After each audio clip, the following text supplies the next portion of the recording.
빌라 건축 이야기는 마이클이 대출이자의 눈이 멀어 빌라 업자에게 3억 5천만 원을 빌려주면서부터 시작된다. 빌린 돈으로 건축 부지를 매입한 빌라 업자들이 건축 자금 대출을 실패하고 토지가 경매 진행되자 결국 16억 4,100만 원에 낙찰받는다. I know your story. Being raised in a brothel.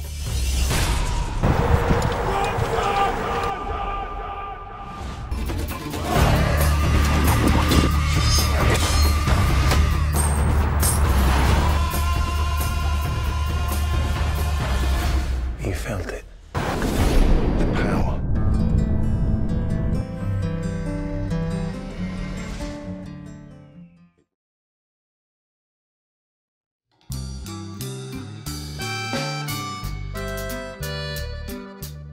제15장 직접 건축하기로 했다. 2016년 6월 10일 금요일 맑음. 피렌체에서 도시 외곽 고속도로를 벗어나 울란바토르로 진입하며 베드로에게 전화를 걸었다. 19억 5천만 원에 매매 계약한다고 바람을 넣던 백여인으로부터의 연락이 없었기에 베드로 사장님 계약하시죠? 라고 전화했더니 사장님, 20분 후 전화를 드리겠습니다. 라고 말했다. 결론적으로 계약은 이루어지지 못했는데 매수자가 양평에 놀러 갔다라는 것이 이유였다. 한편 대한저축은행 임 과장이 건축자금 대출에 필요한 자기 자본금 4억 원을 빌려주는 조건으로 4억 빌려주면 피렌체 빌딩에 근저당 설정하고 분양 후 2억 더 주시는 조건입니다. 라고 제안했다. 마이클이 임 과장, 나도 한때 대부 좀 했는데 이건 아닌데. 사장님, 이건 투자잖아요. 글쎄, 담보 확실한데 이건 아니지. 차라리 짓지 않는 게 맞아. 그리고 조 과장에게 들었는데 도시형 생활주택이 이제 허가가 안 나온다고 하네. 그래요. 그러면 사장님은 가지고 있다가 파는 게 나을 것 같아요. 6개월 안에 팔리겠는데요. 주차장 파려면 토목 공사비가 3억에서 4억은 더 들거든요. 그러니 사장님은 3억 정도 더 부르셔도 됩니다. 어쨌거나 임 과장과의 전화통화의 결론은 직접 건축하려면 자기 자본금도 직접 구하는 것이 무조건 낫다라는 결론이었다. 남에게 준 돈은 한 푼도 못 받고 있는데 빌릴 때는 연 100%에 달하는 이자를 내야 하는 형국이었다. 그러니 빌리지 않는 편이 나을 것은 당연했다. 2016년 6월 14일 화요일 맑음. 캐러멜 마끼아또를 들고 드럼 연습실로 들어갔다가 백여인의 전화를 받았다. 사장님, 건축이 민원 때문에 힘들다고 하는데요. 건설회사가 구청에 들어가서 그런 이야기를 들었나 봐요. 도로가 지분이어서 진입을 못하게 한다고 등기부를 떼어봤거든요. 백여인의 말에 마이클이 도로 등기부의 지분권자 사항을 사진으로 부탁합니다. 라고 문자를 보냈다. 필립이 형님, 뭐 하십니까? 라고 전화를 걸어온 것도 이때였다. 너는 어디 있냐? 저야 빌라 하나 접수에 앉아있죠? 그렇구나. 나는 아르헨티나 토지를 매매 진행 중인데 팬티만 보여주고 있다. 라고 자조적인 태도로 말하자. 그러지 말고 형님이 직접 지으시지 그래요? 라고 뽐뿌했다. 그러함에도 뭐 힘들게. 라고 말하다. 4억만 있으면 PF를 일으킬 수 있는데. 라고 말꼬리를 흐리자. 임 방장 카페에 돈 좀 있는 애들이 있던데 투자하라고 할까요? 오호? 그러지 않아도 친구에게 연 12% 줄 테니 빌려달라고 했다. 한번 알아봐라. 브리핑해 줄 테니? 라고 대답하고 아르헨티나에 지어질 건물 그래픽 이미지를 문자로 보냈다. 그러니 드럼 연습은 전혀 할 수 없었다. 아르헨티나 도로 지분 공유자들에게 내용 증명을 보내려고 돌아오며 구청 건축과 공무원에게 전화를 걸었다. 담당자는 자리에 없었다.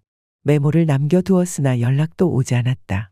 백여인은 지분권자 4명이 표시된 등기부 등본을 사진으로 보내왔다. 마이클이 무선 키보드를 끌어당기더니 불꽃 타이핑을 시작했다. 안녕하십니까. 귀하의 건강과 안녕을 기원합니다.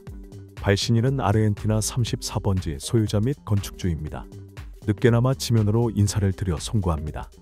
해당 토지는 귀하께서도 인지하고 계시겠지만 부동산 임의 경매 사건에서 발신인이 낙찰받고 소유권 이전을 완료한 사실이 있습니다.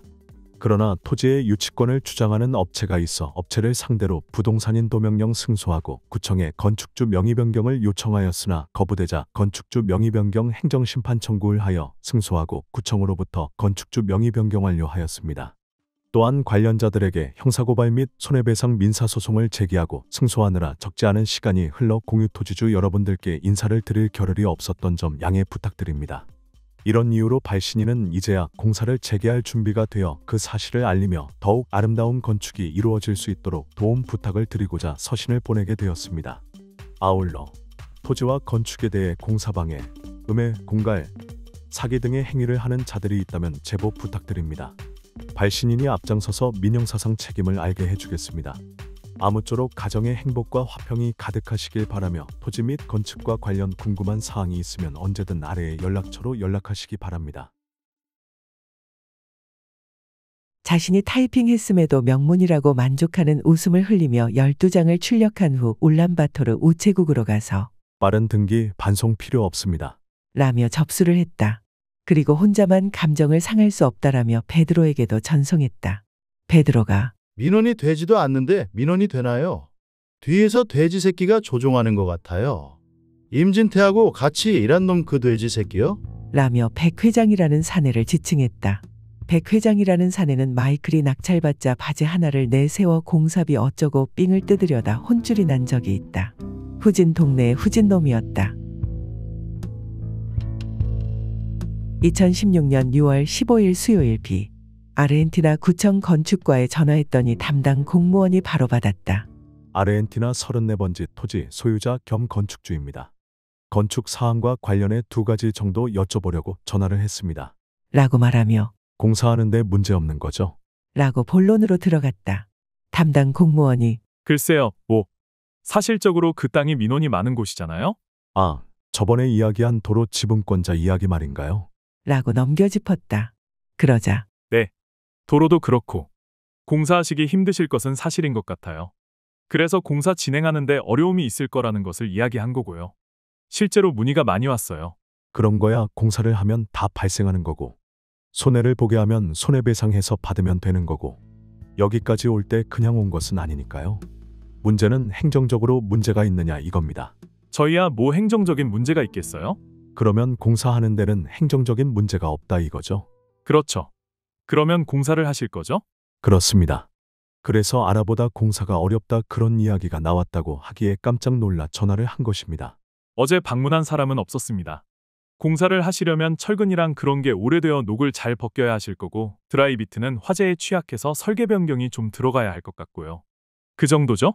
그러면 도로 지분권자가 나까지 포함해 여기 4명이 있는데 누가 그랬어요? 어제 내용 증명을 보내긴 했습니다. 이러저러한 이유로 공사를 한다. 많은 도움 바란다는 등의 내용입니다. 누군가요? 그런 것은 저희가 알려드릴 수 없고요. 설계사나 시공사를 바꾸려면 설계자 포기각서가 필요할 수도 있어요? 꼭 바꿀 필요 있나요? 설계사요? 여건만 맞으면 함께 일하도록 할 것입니다. 나도 욕먹으며 사는 것 좋아하지 않거든요. 라고 대답했는데 건축 담당 공무원은 보이지 않는 민원을 이유로 각자의 이득을 위한 포석을 하고 있다고 보였다. 그러나 상대방은 마이클이었다. 일반 건축업자와 전혀 다른 스마트하고 법리를 잘 아는 건축주 마이클.